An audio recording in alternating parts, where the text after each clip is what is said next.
E o primeiro ato na sequência assim, da história, não dá para saber em que tempo isso acontece, mas o primeiro ato relatado de destruição da família, primeiro é Deus, óbvio, né, que você acaba se rompendo, mas dentre esse corpo da família vem Caim matando Abel.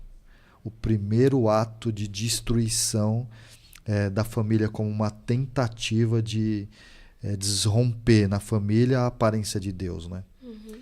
O pecado é um processo degenerativo, né? Altamente destrutivo, que se instala aqui no planeta Terra. E ele, de início, ele já atinge a família, né? De início, ele já atinge a família. Você já percebe ali uma desarmonia logo após a entrada do pecado no mundo. Deus se aproxima do Jardim do Éden, querendo salvar, querendo acolher, mas já sabedor de tudo que aconteceu.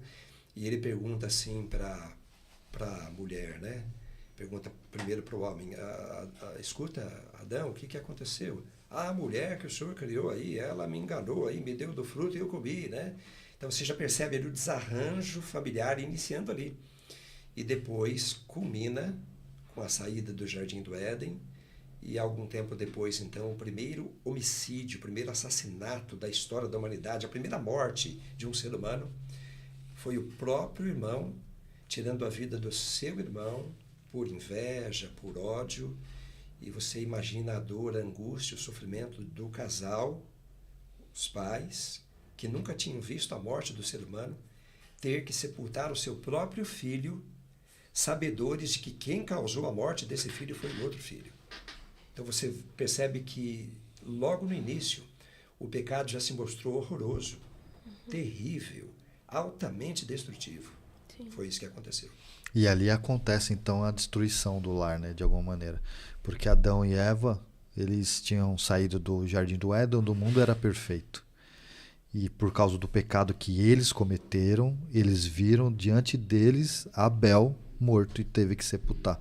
Imagina a briga de sentimento que havia no coração dos dois ao ver Não o sabia nem filho, como né? lidar com Como isso. lidar Alguém com que isso, viveu né? a maior parte da vida sem pecado, né, com tudo perfeito e de repente, né, e de lá para cá, Deus conhece o nosso coração, mas o Satanás, ele é especialista em estudar quais são as nossas fraquezas.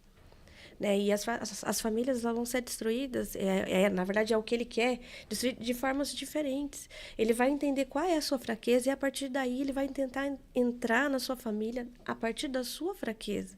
No caso aí foi uma inveja, né? Outros vai ser traição, outros vai ser ele é especialista em entender quais são as nossas fraquezas, porque é aí que ele vai nos Que ele vai tentar. entrar. Ele vai tentar entrar por aí. Porque ele sabe, né? Ele tá aí especialista em entender como que ele vai destruir a maior parte das pessoas, a maior parte dos filhos de Deus, para atingir a Deus, já que ele não pode atingir a Deus, vai destruir os filhos. E é onde ele começa? Nas famílias.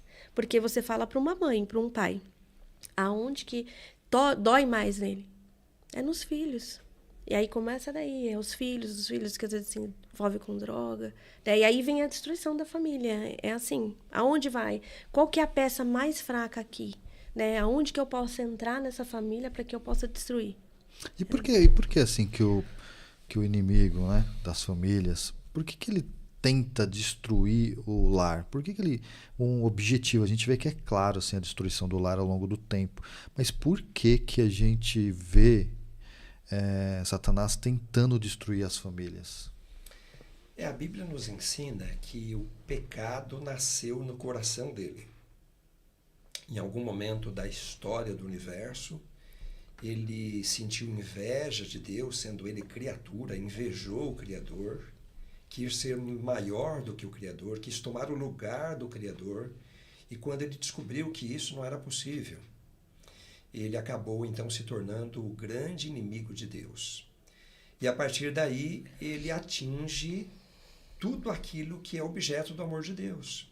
Então, se o ser humano é a obra-prima da criação de Deus, se a família é uma preciosa instituição de Deus, a satisfação dele é atacar a família, atacar aquilo que Deus ama, destruir, contrafazer tudo que é de Deus.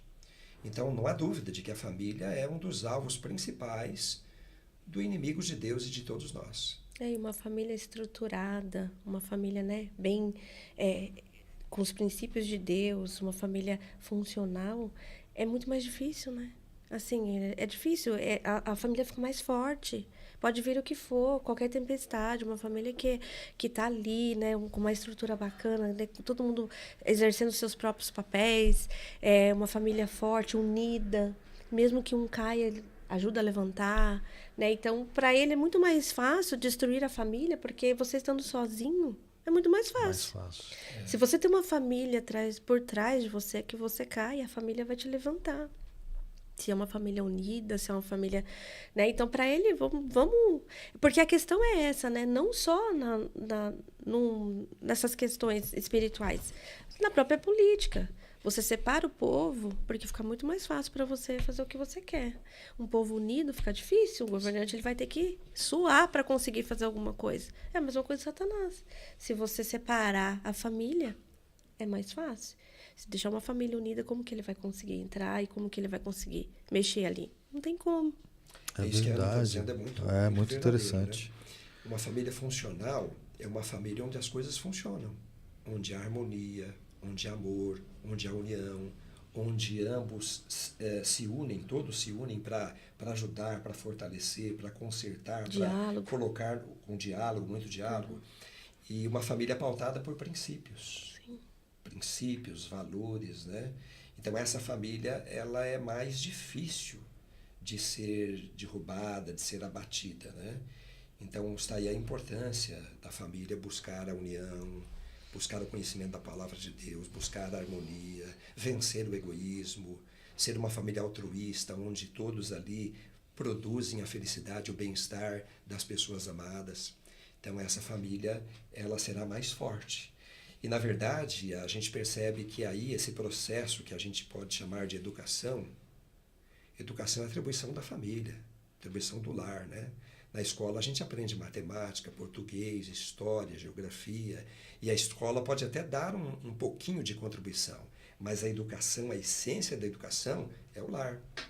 O lar com a parceria da igreja, onde os pais vão colocar valores, princípios na mente, no coração, o ensino da honestidade, da veracidade, da dignidade, da honra, do servir ao semelhante, do amar, do respeitar e os princípios de Deus. Então, o processo de educação que começa no ventre. Hoje, a ciência sabe que a educação começa já no ventre. Esse processo ele é muito importante. Preparar uma pessoa para uma vida presente e também prepará-la para uma vida eterna, conforme ensina as Escrituras, né? Uma pessoa que vai ser feliz, que vai ser abençoada e que vai fazer feliz e abençoar a vida de outras pessoas também. Há um texto bonito da autora norte-americana Ellen White, no livro Educação, que ela diz que educação é sinônimo de redenção. É preparar o ser humano para hoje, para a vida presente, e prepará-lo para a eternidade. É restaurar no ser humano a imagem e semelhança do seu Criador, que foi estragada por esse processo degenerativo chamado pecado. Fora a responsabilidade